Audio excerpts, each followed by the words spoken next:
I grew up reading comics.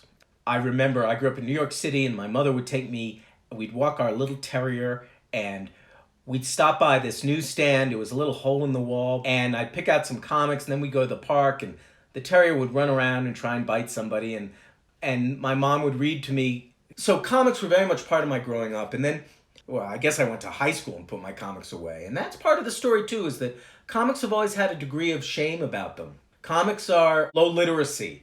Obviously, I don't believe that, but that's the history of comics. So I put my comics away and I got to a very low point in my life. I was teaching down in Mississippi. Really, things weren't going well.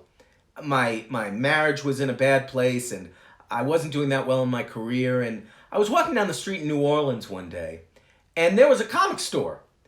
And I said, hey, everything's going badly. I don't really have anything else to lose. So I walk into the comic store and it is a man cave. You know, it's not like customer service central.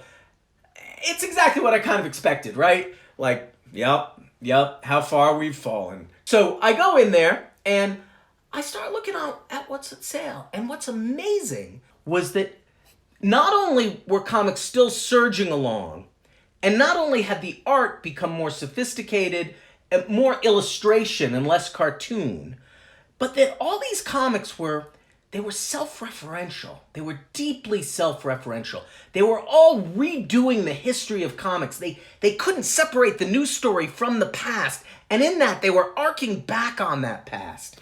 Comics are really, really complicated. Much more complicated than they appear. Even when they're being simplistic, they are in fact also telling stories about themselves.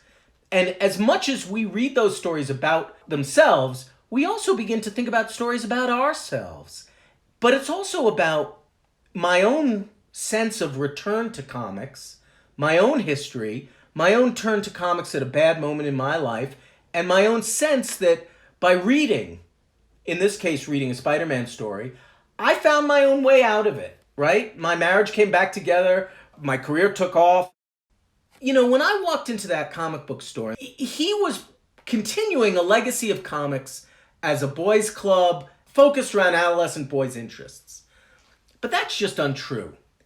In the very first comics, women, African Americans, queer people, Jewish people, minorities of all kinds, they were the people making those stories. Superman was created by two young Jewish kids.